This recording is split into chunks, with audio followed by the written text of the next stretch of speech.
아버지, 우리 집 팔았다고요. 저희한테 말도 안 하고 팔아버리시면 어떡해요? 아버지 진짜 미치신 거예요? 발리 여행을 사흘 만에 접고 한국에 돌아온 아들과 며느리를 맞이한 건 텅 빈 아파트와 부동산 계약서였습니다. 수정이는 떨리는 손으로 매매 계약서를 보며 울부짖었어요. 15년 넘게 살던 집을 어떻게 이렇게. 아버님, 저희가 뭘 잘못했길래요? 저는 그저 담담히 이들의 모습을 바라봤습니다. 76년 평생을 살아오면서 이렇게까지 내 아들이 나를 원망하며 울부짖는 모습을 본 적이 없었어요. 하지만 후회는 없었습니다. 내 집이니까 내 마음대로 했다.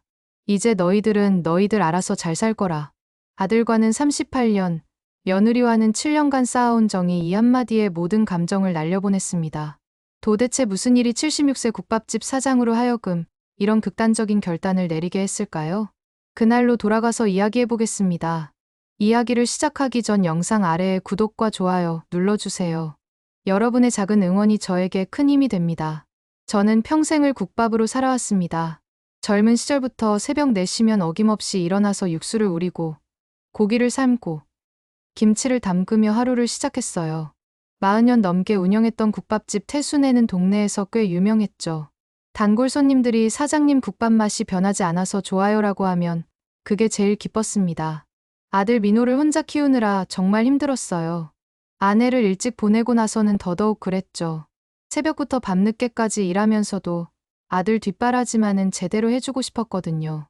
학원비며 과외비며 대학 등록금까지 모든 게 국밥 한 그릇 한 그릇 팔아서 마련한 돈이었습니다.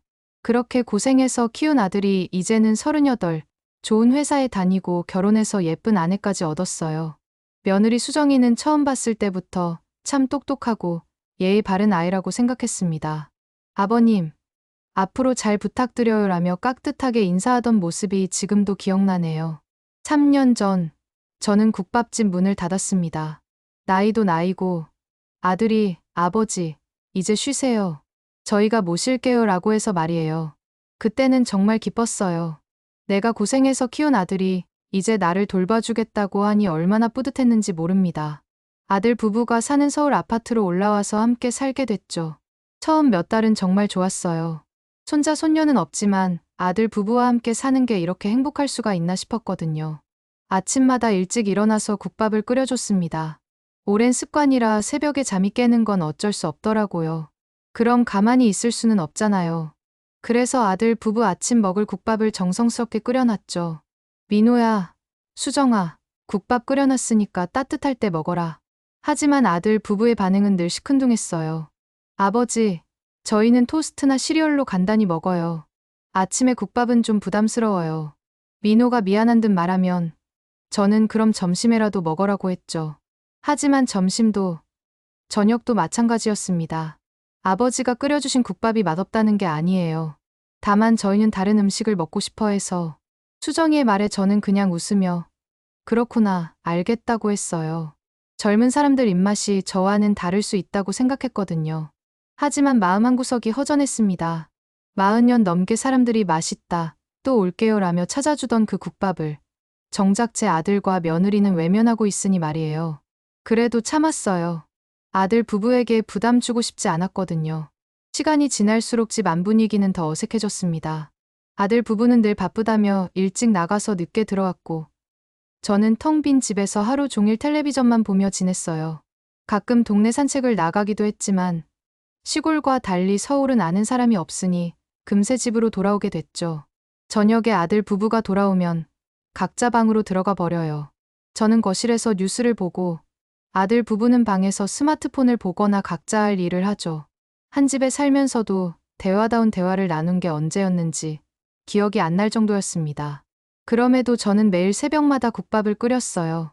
언젠가는 아들 부부가 아버지, 국밥 한 그릇 주세요라고 할 날이 올 거라고 믿었거든요.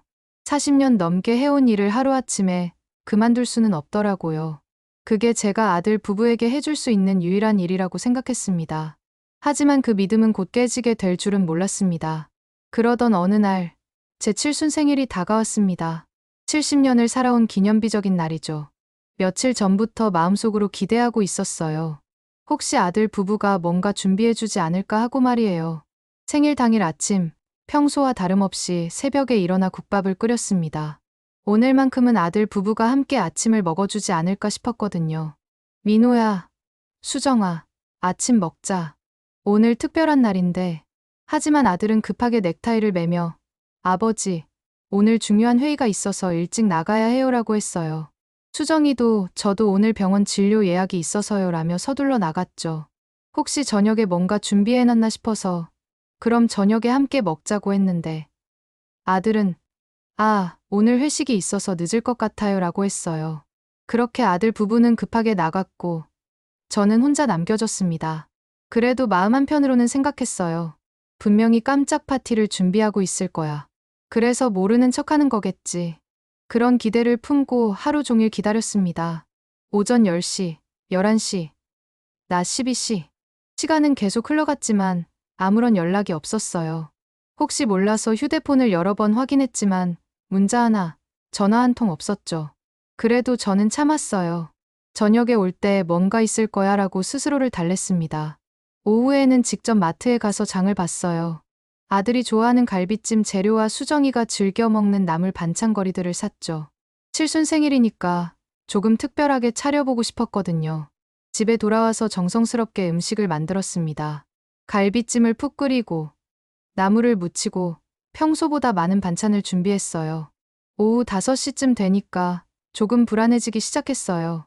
아들 부부가 언제 들어올지 몰라서 음식이 식을까봐 계속 데워뒀죠.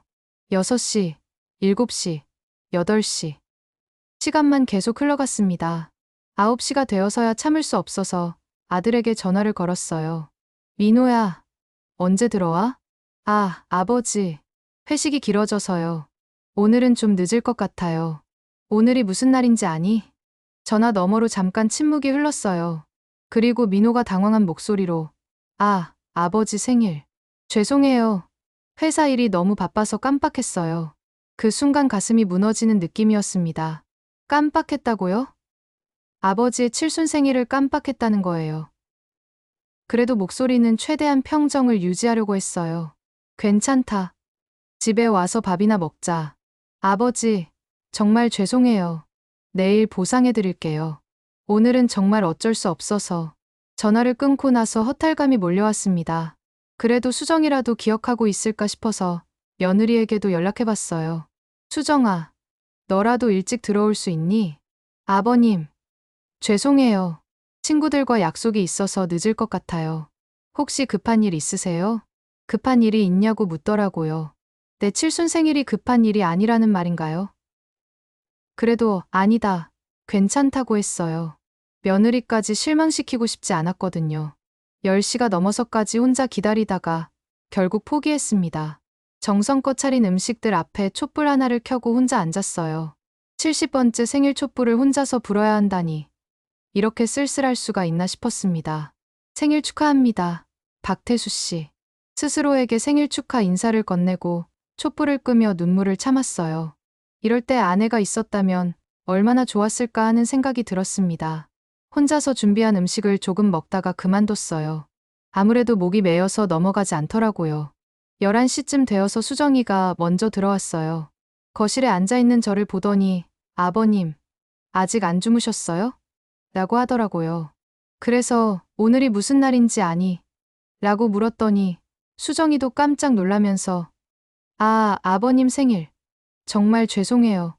완전히 깜빡했어요 라고 했어요. 그리고 12시가 넘어서 민호가 술 냄새를 풍기며 들어왔죠. 아들도 아버지, 정말 죄송해요. 내일 꼭 생일 선물 사드릴게요 라고 했지만 이미 늦었어요. 칠순 생일은 지나가 버렸으니까요. 그날 밤, 잠이 오지 않았습니다. 침대에 누워서 천장을 바라보며 생각했어요. 내가 이 집에서 뭘 하고 있는 건가? 아들 부부에게는 저는 그냥 함께 사는 불편한 동거인에 불과한 건 아닐까요? 그런데 그때 수정이 방에서 전화통화 소리가 들려왔어요. 벽이 얇아서 대화 내용이 다 들렸죠. 응. 다음 주에 발리 가는 거 확정이야. 벌써 너무 기대돼. 리조트 예약은 했고 비행기표도 끊었어. 시아버지한테는 친정엄마 수술한다고 말할 거야. 그럼 일주일 정도는 괜찮을 거야. 그 순간 온몸에 소름이 돋았습니다. 친정엄마 수술이라고 거짓말을 하고 해외여행을 간다고요. 혈압이 확 오르는 느낌이었어요. 하지만 더 충격적인 건 그 다음 대화였습니다. 시아버지, 별로 신경 안 써도 돼. 어차피 집에서 뭐 하는지도 모르고 우리가 없어도 잘 지낼걸. 국밥이나 끓이면서 혼자 잘 지내실 거야. 그 말을 듣는 순간 가슴이 무너졌습니다. 이게 제가 며느리로 맞이했던 사람의 진짜 마음이었구나 싶었어요. 그날 밤부터 며칠 동안 잠을 제대로 이루지 못했습니다. 수정이의 말이 계속 머릿속에 맴돌았거든요. 시아버지는 별로 신경 안 써도 돼. 이 말이 귀에서 떠나지 않았어요. 그동안 저는 이 가족의 일원이라고 생각했는데 알고 보니 그냥 불편한 존재였던 거죠. 며칠 후 수정이가 제게 말했어요. 아버님, 친정 엄마가 갑자기 수술을 받게 되셔서 일주일 정도 간병을 가야 할 것 같아요. 이미 전화 통화를 들었기 때문에 거짓말인 줄 알고 있었지만 모르는 척했습니다. 어머니가 많이 아프시나? 네. 담낭 수술인데 나이가 있으셔서 걱정이에요. 그래서 제가 가서 간병을 해드려야 할 것 같아요. 담낭 수술이라고 구체적으로 거짓말을 하더라고요. 준비를 철저히 한 거짓말이었습니다. 그 순간 정말 화가 났어요. 하지만 표정을 숨기며 그럼 어쩔 수 없지. 어머니 건강이 우선이니까 다녀와라고 했죠. 정말 죄송해요, 아버님. 민호 오빠는 회사 일이 바빠서 못 가거든요. 민호가 못 간다는 것도 당연히 알고 있었어요. 왜냐하면 민호는 처음부터 이 여행 계획을 몰랐을 테니까요. 수정이가 친구들과만 가는 여행이라고 전화해서 들었거든요. 다음 날 아침, 수정이는 큰 캐리어를 끌고 나갔어요. 아버님, 일주일 후에 돌아올게요. 그동안 몸 건강히 계세요. 응. 조심해서 다녀와라. 수정이가 나간 후에 민호에게 물어봤어요. 수정이 친정 어머니가 많이 아프신가 보다. 네. 아, 네. 수술 받으신다고 하더라고요. 저도 가고 싶었는데 회사에서 중요한 프로젝트가 있어서 아들도 거짓말에 속고 있었어요. 그 순간 더욱 화가 났습니다. 며느리가 남편까지 속이면서 여행을 간다는 게 믿어지지 않았거든요. 하지만 아들에게 진실을 말해야 할지 고민됐어요. 부부 사이를 갈라놓고 싶지는 않았거든요. 그런데 둘째 날, 결정적인 순간이 왔습니다. 제 휴대폰으로 문자가 하나 왔어요. 카드 회사에서 온 결제 알림이었죠. 발리 리조트 284만 7천 원 결제. 발리 리조트에서 284만 7천 원이 결제됐다는 내용이었어요. 그런데 이상한 건 이 카드는 수정이가 쓰는 가족 카드였다는 거예요. 제가 주카드 소지자라서 모든 결제 내역이 제 휴대폰으로 오거든요. 손이 떨렸습니다. 친정 어머니 간병을 간다며 집을 나선 며느리가 발리 리조트에서 280만 원이 넘는 돈을 쓰고 있다는 거잖아요. 이게 현실인가 싶어서 몇 번이나 문자를 다시 읽어봤어요. 그 후로도 계속 문자가 왔어요. 발리 레스토랑 48만 7천 원 결제, 면세점 쇼핑몰 23만 원 결제, 스파 15만 6천 원 결제. 하루 만에 400만 원이 넘는 돈이 발리에서 사용되고 있었어요. 친정 어머니 간병비로는 절대 나올 수 없는 결제 내역들이었죠. 스파 트리트먼트라니요. 면세점 쇼핑이라니요. 그날 저녁 민호가 집에 돌아왔을 때 카드 결제 문자들을 보여줬어요. 민호야, 이게 뭐냐? 아들이 문자를 보더니 얼굴이 하얗게 질렸어요. 이게 뭐죠? 발리라고 나와 있는데 너 아내가 어디 갔다고 했지? 친정 어머니 간병을. 민호의 목소리가 점점 작아졌어요. 진실을 깨달은 거죠. 내 아내가 친정 간병을 간다며 거짓말하고 발리로 여행 갔다. 그것도 우리 가족 카드로 호화로운 휴가를 즐기고 있어. 아들은 한참 동안 말을 하지 못했어요. 그러더니 급하게 수정이에게 전화를 걸었죠. 수정아, 지금 어디야? 정말 친정에 있어? 전화 너머로 수정이의 당황한 목소리가 들렸어요. 뭔가 둘러대려고 하는 것 같았는데 배경에서 파도 소리와 외국 음악이 들려왔거든요. 지금 발리에 있지? 카드 결제 내역 다 나왔어. 그제서야 수정이가 실토했어요. 네. 친구들과 발리 여행 왔다고. 미안하다고. 하지만 사과는 전혀 진심으로 들리지 않았어요. 오히려 걸린 게 짜증난다는 식으로 들렸죠. 민호가 전화를 끊고 나서 저에게 고개를 숙였어요. 아버지, 죄송합니다. 제가 아내를 잘못 가르쳤네요. 하지만 저는 그 사과도 공허하게 들렸어요. 결국 부부가 합심해서 저를 속인 건 아니었나요? 수정이 혼자만의 잘못이라고 말할 수 있을까요? 그날 밤 잠들기 전에 생각했습니다. 이 집에서 저는 정말 환영받지 못하는 존재구나. 며느리에게는 귀찮은 늙은이고 아들에게는 의무적으로 모셔야 하는 부담스러운 아버지일 뿐이구나. 며칠 후 또 다른 충격적인 문자가 왔어요. 발리 고급 매장 320만 원 결제. 320만 원을 명품 쇼핑에 썼다는 내용이었어요. 도합 800만 원이 넘는 돈을 발리에서 펑펑 쓰고 있는 거예요. 제가 국밥집에서 80원, 90원씩 모아서 모은 돈을 이렇게 함부로 쓰고 있다는 게 너무 화났어요. 하지만 더 화가 난 건 따로 있었습니다. 그 많은 돈을 쓰면서도 제게는 연락 한 번 없었다는 거예요. 안부 인사도 감사 인사도 없이 그냥 제 카드로 마음껏 쓰고 있었던 거죠. 그때 깨달았어요. 저는 이 가족에게 그냥 ATM 기계 같은 존재였구나. 돈은 자유롭게 쓰면서도 인격적으로는 전혀 존중받지 못하는 그런 존재 말이에요. 마침내 결심이 섰습니다. 이렇게는 더 이상 살 수 없겠다고. 그 충격적인 사실을 알고 난 후 며칠 동안 잠을 제대로 못 잤어요. 밤새 뒤척이며 생각만 했죠. 내가 이 집에서 뭘 하고 있는 건가? 정말 이렇게 살아야 하나? 스트레스 때문인지 식욕도 없어지고 가슴이 답답해서 숨쉬기도 힘들었어요. 나흘째 되는 날 아침, 평소처럼 일어나서 국밥을 끓이려고 했는데 갑자기 어지러움이 몰려왔습니다. 부엌에 서 있는데 눈앞이 하얘지면서 다리에 힘이 빠지더라고요. 이게 뭐지? 그 순간 의식을 잃었어요.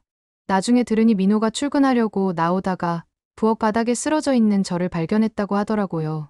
깜짝 놀란 아들이 구급차를 부르고 병원으로 실려갔죠.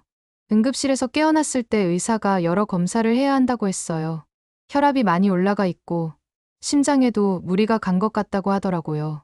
그리고 추가로 몸 전체를 정밀 검사해보자고 했습니다. 스트레스를 많이 받으셨나요? 어르신 상태로 봐서는 상당한 정신적 충격이 있으신 것 같은데요.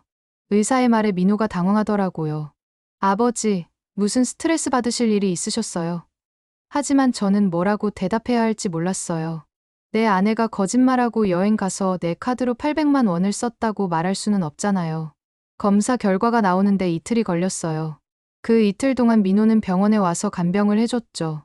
오랜만에 아들과 둘이서만 시간을 보냈어요. 그런데 대화다운 대화는 나누지 못했어요. 민호는 계속 미안하다는 말만 했거든요. 아버지, 제가 아내 관리를 제대로 못해서 이런 일이 생겼네요. 아니다. 내 잘못이 아니야. 하지만 속마음은 달랐어요. 정말 내 잘못이 아닐까. 아내가 시아버지를 이렇게 무시하는데 왜 가만히 있었을까. 그런 생각들이 계속 들었죠. 검사 결과가 나왔을 때 의사의 표정이 어둡더라고요. 검사 결과를 말씀드리면 우선 고혈압과 부정맥이 있으시고요. 그런데 더 문제가 되는 건 간에서 발견된 종양입니다. 종양이라는 말을 듣는 순간 머리가 하얘졌어요. 종양이라고요? 네. 크기가 제법 큽니다. 정확한 진단을 위해서는 조직 검사와 추가 검사가 필요해요. 그리고 치료 방법도 상의해봐야 하고요. 민호가 바로 물었어요. 치료비는 얼마나 들까요? 의사가 설명하기를 수술과 항암 치료까지 하면 몇 천만 원은 들어갈 것 같다고 하더라고요. 그 말을 들은 민호의 표정이 복잡해졌어요. 아버지, 어떻게 하시겠어요? 우선 정밀 검사부터 받아보시죠. 하지만 아들의 목소리에서 부담스러워하는 기색이 역력했어요. 수천만 원이라는 돈이 부담스러운 거죠. 그 순간 깨달았어요. 아, 내가 아들에게도 부담스러운 존재구나. 그날 밤 혼자 병실에서 생각했어요. 지금까지 내가 뭘 위해 살아왔나?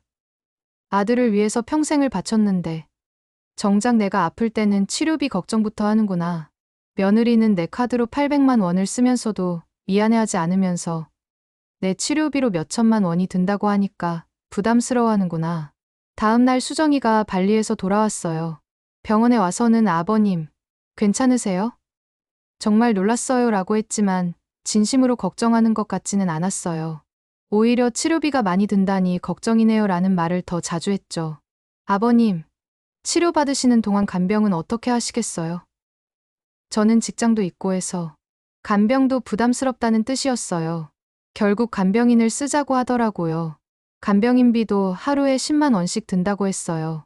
치료비에 간병인비까지. 제가 살기 위해서는 아들 부부에게 엄청난 부담이 될 거라는 게 뻔했죠. 그날 저녁 아들 부부가 복도에서 대화하는 소리가 들렸어요. 치료비가 너무 많이 들어. 우리 적금까지 깨야 할 것 같아. 그럼 어떡해? 아버지 치료를 안 할 수는 없잖아. 그렇긴 한데 내 승진도 불확실한데 이런 큰 돈이 나가면. 그 대화를 듣고 마음이 정해졌어요. 아, 나는 이 가족에게 짐이 되는구나. 살아도 짐, 아파도 짐, 치료받아도 짐이구나. 다음 날 의사에게 말했어요. 선생님, 치료는 천천히 생각해 보겠습니다. 우선 퇴원부터 하겠어요. 어르신, 종양은 빨리 치료하실수록 좋은데요. 괜찮습니다. 집에서 좀 쉬다가 결정하겠어요. 민호가 말렸지만 저는 퇴원을 고집했어요. 병원에 있으면 하루하루 돈만 나가잖아요. 아들 부부에게 부담 주기 싫었거든요. 집에 돌아온 후 며칠 동안 생각했어요. 내 인생을 정리할 때가 온 것 같다고.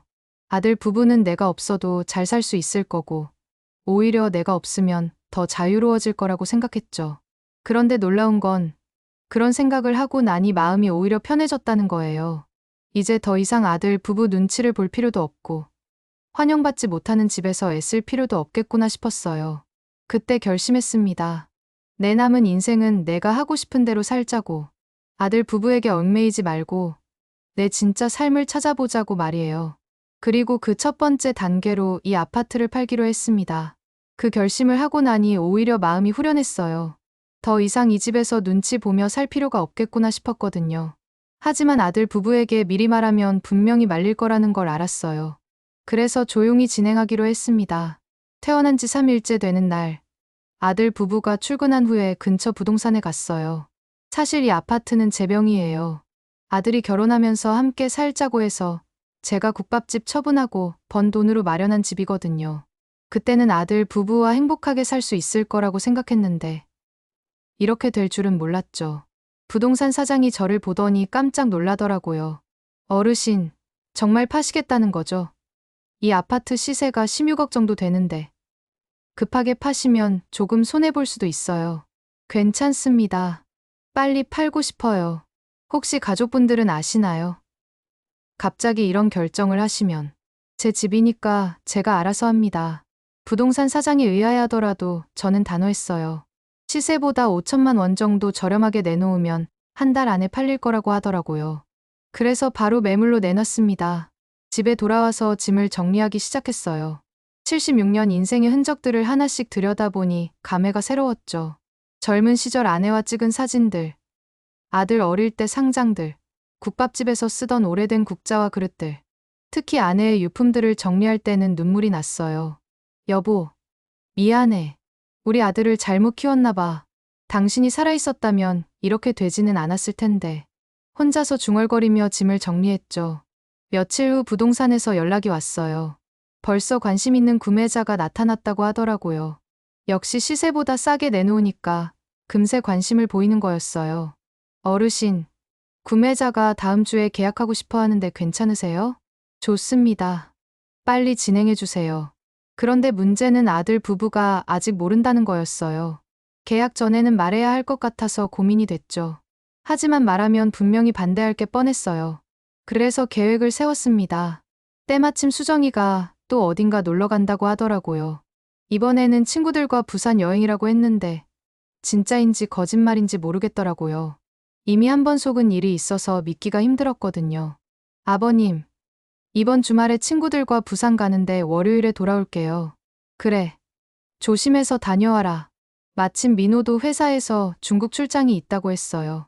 아버지, 저 내일부터 사흘 정도 중국 출장 가는데 괜찮으시죠? 수정이는 부산 갔으니까 혼자 계실 텐데. 괜찮다. 나 혼자서도 잘 지낼 수 있어. 이렇게 해서 아들 부부가 모두 집을 비우게 됐어요. 그 틈에 계약을 진행하기로 했습니다. 월요일 아침 부동산에서 구매자와 함께 왔어요. 30대 후반으로 보이는 부부였는데 아이가 둘 있다고 하더라고요. 이 집에서 아이들과 행복하게 살고 싶어요. 정말 좋은 집이네요. 그 말을 듣고 마음이 좀 편해졌어요. 이 집이 새로운 가족에게는 행복한 보금자리가 될 수 있겠구나 싶었거든요. 계약서에 서명하는 순간 손이 떨렸어요. 15년 동안 살던 집, 아들을 위해 마련했던 집을 떠나보내는 거니까요. 하지만 후회는 없었어요. 이 집에서 행복했던 기억보다 서운했던 기억이 더 많았거든요. 14억에 계약 성사됐습니다. 잔금은 다음 달 15일에 치르고 그때 이사 가시면 돼요. 한 달 후에 이사를 가야 한다니 시간이 많지 않았어요. 그동안 갈 곳을 알아봐야겠더라고요. 계약이 끝나고 홀로 집에 앉아 있는데 감회가 남달랐어요. 이제 정말 새로운 인생이 시작되는구나 싶었죠. 무서우면서도 설렜어요. 76년 살면서 이런 큰 결정을 해본 적이 없었거든요. 그때 문득 고향 생각이 났어요. 강릉에서 태어나고 자랐는데 서울 올라온 지 30년이 넘었죠. 고향에 가면 바다도 보고 옛 추억도 되살릴 수 있을 것 같았어요. 그리고 무엇보다 다시 국밥집을 해보고 싶었어요. 40년 넘게 해온 일인데 손에서 떠나지 않더라고요. 서울에서는 아들 부부가 외면했지만 고향에 가면 제 국밥을 그리워하는 사람들이 있을 거라고 생각했어요. 그날부터 강릉으로 이사 갈 계획을 세우기 시작했어요. 부동산을 통해 강릉에 있는 작은 상가를 알아봤죠. 국밥집을 할 수 있을 만한 자리 말이에요. 며칠 후 강릉에 다녀왔어요. 오랜만에 보는 고향이 반가웠죠. 바다 냄새, 솔밭 냄새, 어릴 때 뛰놀던 골목들. 모든 게 그리웠어요. 작은 상가를 하나 보러 갔는데 마음에 들었어요. 10평 남짓한 크기의 월세도 서울보다 훨씬 싼 편이었죠.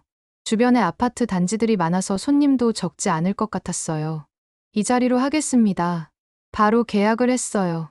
이제 정말 모든 게 확정된 거죠. 서울 집은 팔고 강릉에는 새로운 보금자리와 일터를 마련했어요.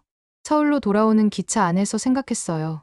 이제 아들 부부에게 말해야겠다고. 더 이상 숨길 수는 없으니까요. 하지만 어떻게 말해야 할지 고민이 됐어요. 화를 낼 것 같기도 하고, 서운해할 것 같기도 하고. 그런데 돌이켜보니 아들 부부가 제 마음을 헤아려 준 적이 언제 있었나 싶었어요. 제가 서운할 때는 신경 쓰지 않으면서 자기들이 서운할 때만 문제 삼는 건 아닐까요? 집에 도착해서 편지를 쓰기 시작했어요.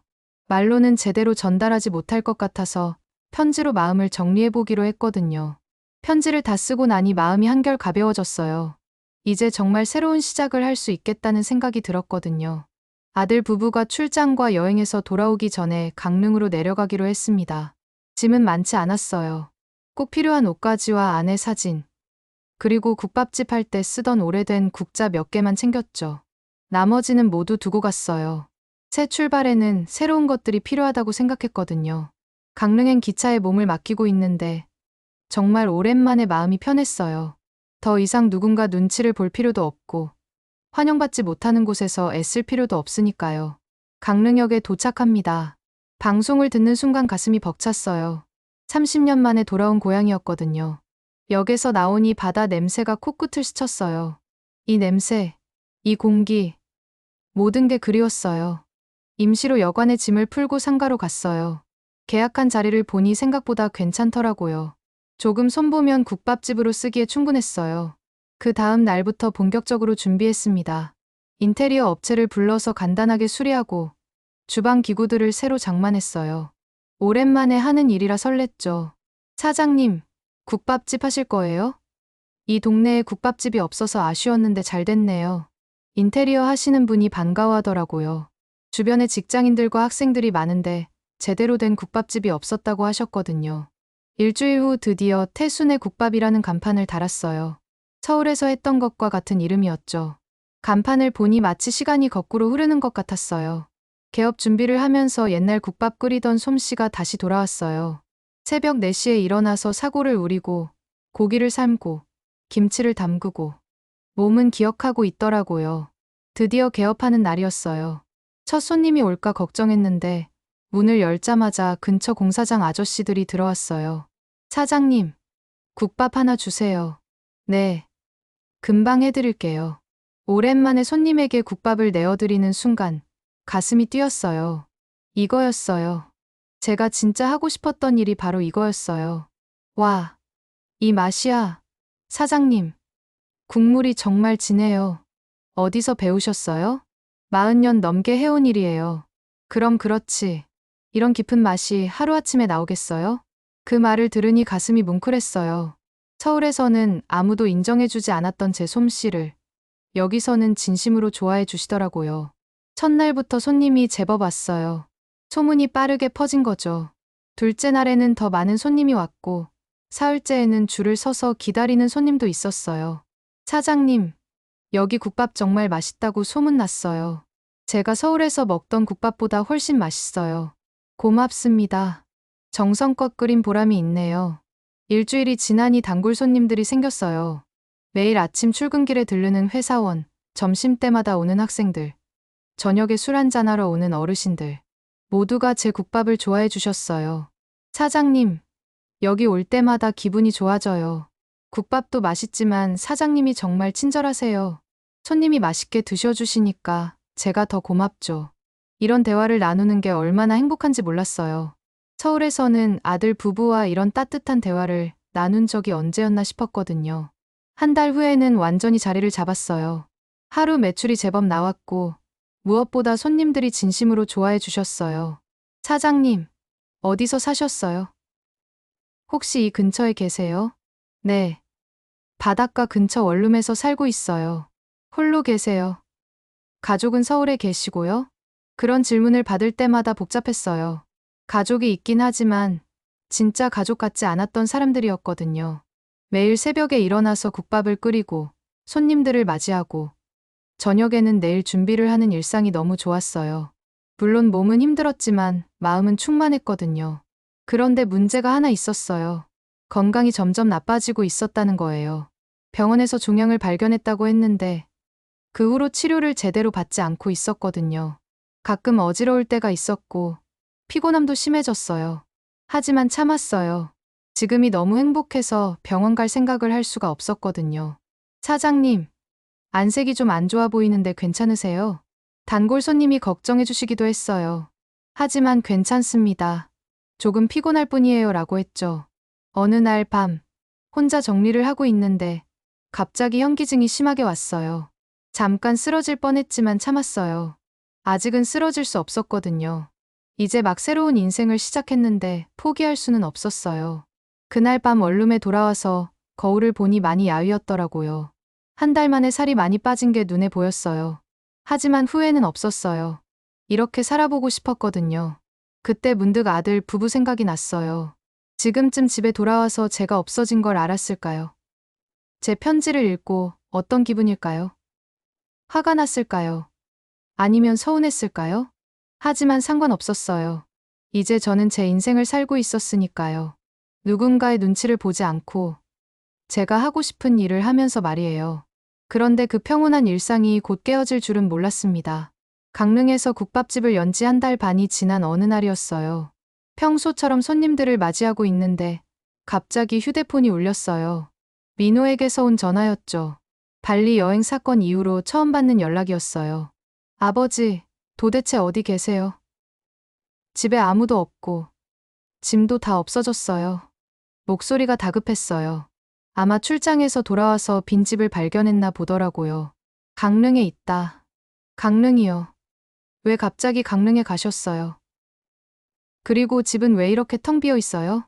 집 팔았다. 전화 너머로 잠깐 정적이 흘렀어요.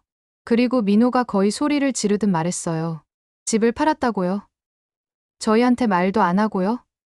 아버지, 정말 미치신 거예요? 그 순간 손님들이 저를 쳐다봤어요. 죄송하다는 표정으로 가게 밖으로 나갔죠. 내 집이니까 내 마음대로 했다. 그리고 편지 남겨놨으니까 읽어봐라. 편지요? 어디에요? 부엌 찬장 위에 있을 거다. 민호가 편지를 찾으러 가는 소리가 들렸어요. 그리고 잠시 후 편지를 읽는 것 같았어요. 전화가 한참 동안 조용했죠. 그때 수정이 목소리가 들렸어요. 아마 부산 여행에서 돌아온 모양이었어요. 오빠, 무슨 일이에요? 왜 집이 이래요? 아버지가 집을 팔았대. 뭐라고요? 우리한테 말도 안 하고요? 수정이의 목소리도 격양됐어요. 그리고 전화를 민호에게서 빼앗아 저에게 소리쳤어요. 아버님, 이게 뭐예요? 저희가 뭘 잘못했길래 이렇게 하시는 거예요? 편지에 다 써놨으니까 읽어보고 얘기하자. 편지는 무슨, 이런 중요한 일을 편지로 때우시면 어떡해요? 더 이상 할 말 없다. 저는 전화를 끊어버렸어요. 더 이상 그들과 이런 식으로 대화하고 싶지 않았거든요. 1시간 후 다시 민호에게서 전화가 왔어요. 이번에는 목소리가 많이 가라앉아 있었어요. 아버지, 편지 읽었어요. 그래. 정말 저희가 그렇게 아버지를 대했나요? 목소리에 눈물이 섞인 것 같았어요. 이제 와서 뭔 소용이냐? 이미 다 끝난 일이다. 아버지, 집은 진짜 팔리는 거예요? 응. 다음 주에 잔금 치르고 새 주인한테 넘겨준다. 그럼 저희는 어떡하라고요? 그건 너희들이 알아서 해라. 이제 어른이잖아. 아버지, 민호가 말을 잇지 못했어요. 아마 처음으로 제가 이렇게 단호하게 나오는 걸 보고 당황한 것 같았어요. 그리고 너희들 걱정은 하지 마라. 나는 여기서 잘 살고 있으니까. 아버지 혼자서 뭘 하고 계세요? 국밥집 다시 시작했다. 또 한 번 정적이 흘렀어요. 국밥집을요? 아버지 나이에요? 내가 원해서 하는 일이다. 그리고 여기 사람들은 내 국밥을 좋아해 준다. 그 말에 담긴 의미를 민호가 알아챘는지 한참 말이 없었어요. 그 후로 며칠 동안 아들 부부에게서 계속 연락이 왔어요. 처음에는 화를 내고 따지는 전화였다가 점점 사정하는 전화로 바뀌었어요. 아버지, 제발 서울로 돌아오세요. 저희가 잘못했어요. 아버님, 정말 죄송해요. 앞으로는 잘할게요. 하지만 저는 마음이 변하지 않았어요. 이미 늦었다고 생각했거든요. 그런데 민호가 직접 강릉까지 내려왔어요. 토요일 오후였는데 가게 문을 열고 들어오더라고요. 몰라보게 야윈 모습이었어요. 아버지, 왜 여기까지 왔냐? 아버지 모시러 왔어요. 서울로 함께 가요. 안 간다. 나는 여기가 좋다. 민호가 가게를 둘러보더라고요. 오래된 테이블과 의자들, 간단한 주방, 혼자서 운영하기에도 벅찬 규모의 가게를 보면서 뭔가 깨달은 것 같았어요. 아버지가 정말 여기서 혼자 이 모든 걸 하고 계시는 거예요? 응. 새벽 4시부터 밤 9시까지. 몸은 괜찮으세요? 예전에 종양 검사. 상관없다. 하지만 사실 걱정이 됐어요. 요즘 체력이 예전 같지 않았거든요. 그래도 민호 앞에서는 내색하지 않았어요. 아버지, 정말 죄송해요. 저희가 너무했어요. 민호가 고개를 숙이며 말했어요. 수정이도 정말 반성하고 있어요. 아버지 없이는 못 살겠다고 매일 울고 있어요. 그래?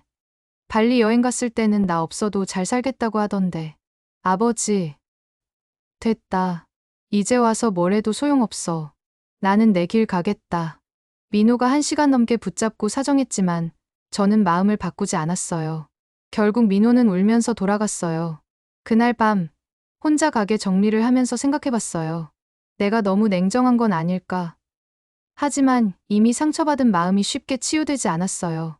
며칠 후 수정이에게서 문자가 왔어요. 아버님, 정말 죄송합니다. 제가 너무 철이 없었어요. 아버님이 얼마나 외로우셨을지 이제야 알 것 같아요. 제발 용서해 주세요. 아버님 없으면 정말 못 살 것 같아요. 하지만 저는 답장하지 않았어요. 말로는 뭐든 할 수 있으니까요. 그런데 정말 예상치 못한 일이 일어났어요. 어느 날 밤 가게 문을 닫으려고 하는데 갑자기 현기증이 심하게 왔어요. 그리고 그대로 바닥에 쓰러졌어요. 다행히 근처 단골 손님이 발견하고 구급차를 불러줘서 병원으로 갈 수 있었어요. 의식을 잃었다가 병원에서 깨어났는데 의사 표정이 심각했어요. 어르신, 종양이 많이 커졌습니다. 이대로 두면 정말 위험해요. 그제서야 현실을 받아들였어요. 제 시간이 얼마 남지 않았다는 걸 말이에요. 병원에서 깨어난 후 의사와 긴 이야기를 나눴어요. 종양이 생각보다 많이 진행되어 있었고 당장 수술과 치료를 받지 않으면 몇 달 내에 위험할 수 있다고 하더라고요. 어르신, 가족분들께 연락드려야 할 것 같은데요. 괜찮습니다. 혼자 결정할 수 있어요. 하지만 의사는 보호자 동의가 필요하다며 제 휴대폰에서 민호 번호를 찾아 연락했어요. 1시간 후 민호와 수정이가 급하게 병원으로 달려왔어요. 아버지, 괜찮으세요? 민호가 숨을 헐떡이며 병실로 뛰어들어왔어요. 얼굴이 새하얘져서 정말 걱정하고 있다는 게 느껴졌어요. 아버님, 정말 놀랐어요. 갑자기 병원에서 연락이 와서 수정이도 눈물을 글썽이며 말했어요. 그 모습을 보니 마음 한편이 흔들렸지만 여전히 경계심을 늦추지 않았어요. 의사가 와서 상황을 설명했어요. 환자분 상태가 심각합니다. 간에 종양이 많이 커져 있어서 즉시 치료를 시작해야 해요. 수술과 항암 치료를 병행해야 할 것 같습니다. 치료비는 얼마나 들까요? 민호가 물었는데 예전과는 다른 톤이었어요. 부담스러워하는 게 아니라 진짜 걱정하는 목소리였죠. 보험 적용해도 1,000만 원 정도는 들어갈 것 같습니다. 알겠습니다. 최선을 다해서 치료해 주세요. 민호가 주저하지 않고 답했어요. 그 모습을 보니 뭔가 달라졌다는 게 느껴졌어요. 아버지, 서울 큰 병원으로 옮겨서 치료받으셔야 해요. 싫다. 나는 여기서 치료받겠어. 아버지, 여기는 시설이. 내가 싫다고 했다. 저는 여전히 완고했어요. 서울로 가면 또 예전처럼 눈치 보며 살아야 할 것 같았거든요. 그날 밤 민호와 수정이는 강릉에서 하룻밤 묵었어요. 병원 근처 모텔에서 지내면서 제 간병을 해줬죠. 오랜만에 가족이 함께 있는 시간이었어요. 아버지, 국밥집은 어떡하시려고요? 당분간 쉬어야겠지. 그럼 단골 손님들은 어떡해요? 민호가 의외의 질문을 했어요. 예전 같으면 가게 걱정 같은 건 하지 않았을 텐데 말이에요. 단골 손님들한테 인사라도 드리고 가세요. 갑자기 문 닫으면 걱정하실 거예요. 수정이도 그런 말을 하더라고요. 조금씩 달라지고 있다는 게 느껴졌어요. 이틀 후 퇴원해서 잠시 가게에 들렀어요. 문 앞에 단골 손님들이 써놓은 쪽지들이 붙어 있었어요. 사장님, 빨리 나으세요. 사장님 국밥 그리워요. 건강하게 돌아오세요. 사장님이 없으니까 이 동네에 맛있는 국밥집이 없어요. 그런 쪽지들을 보니 가슴이 뭉클했어요. 이런 게 진짜 가족 같은 마음이구나 싶었거든요. 민호와 수정이도 그 쪽지들을 보더라고요. 아버지가 여기서 이렇게 사랑받고 계셨네요. 우리는 아버지가 얼마나 소중한 분인지 모르고 있었어요. 그들의 말을 들으니 조금씩 마음이 풀리기 시작했어요. 가게 안으로 들어가서 정리를 하는데 민호가 제 국자를 들여다보더라고요. 아버지, 이 국자 정말 오래 쓰신 거네요. 응, 40년 넘게 썼지. 이걸로 얼마나 많은 국밥을 끓이셨을까요? 셀 수도 없지. 민호가 국자를 조심스럽게 만지면서 말했어요. 아버지, 저희에게도 한 번만 기회를 주세요. 정말 달라져 보이겠습니다. 아버지 국밥을 제대로 맛본 적이 없었어요. 이제야 알겠어요. 아버지가 얼마나 정성을 들여서 음식을 만드시는지. 수정이도 주방을 둘러보며 말했어요. 아버님, 혼자서 이 모든 걸 다 하셨어요? 정말 대단하세요. 당연한 일이었어. 당연한 게 아니에요. 저희는 아버님이 해주시는 모든 걸 당연하게 생각했어요. 정말 죄송해요. 그때 갑자기 허기가 졌어요. 병원 음식만 먹다가 갑자기 국밥이 생각났거든요.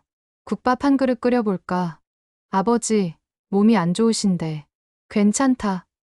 마지막으로 한 번만. 저는 국자를 들고 주방에 섰어요.